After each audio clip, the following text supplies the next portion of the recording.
குடிக்காதீங்கன்னு சொல்ல முடியாது, அளவா குடிங்கன்னு சொல்லணும். யார் அளந்து ஊத்த போறது? யாரு? ஐயா ஸ்டாலினா இல்ல எங்க அண்ணன் கமலஹாசனா, தம்பி உதயநிதியா? 2 ounce தாங்க, போங்க போங்க 2 ounce தான். இது எப்படி போறவன்லாம் பதாக வச்சுட்டு படிச்சுட்டே அளவா குடிக்கணுமாம்டாடே. இந்த மாதிரி அறிவாளிகளை நீங்க எங்க கொண்டு சேர்ப்பீங்க?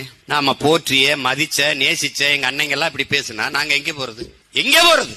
கட்டையை வச்சு முட்டு கொடுப்பாங்க சென்றி போடும்போது ஓடும்போது. ஆனா தலையை வச்சு முட்டு கொடுக்கறத நான் இப்பதான் பாக்குறேன். நாங்க பெரிதும் நேசிச்ச கம்யூனிஸ்ட் இயக்கங்கள் அதுலதான் இருந்து வளர்ந்தோம். அதுல எங்க அண்ணன் முத்தரசன் மாநில பொதுச் செயலாளர். மதுக்கடையை முடிட்டா 39,000 பேருக்கு வேலை போயிரும் அப்படின்னு. அண்ணன் 38 லட்சம் பேருக்கு தாலி போயிடுச்சுனே. 38 லட்சம் பேர் தாலி எடுத்திருக்காங்க. தம்பி சொல்றான்ல 38.5 விழுக்காடு. 38,50,000 பேர் இளம் விதவைகள் இந்த நாட்டுல. எதிர்கட்சியா இருக்கும்போது என்ன தெரியுமா? அம்மையார் கனிமொழியெல்லாம் இந்தியாவிலே அதிக இளம் விதவைகள் கொண்ட மாநிலம் தமிழ்நாடாக இருக்கிறது. யார் நாடு? இவங்க நாடுதான். இவங்க நாடுதான்.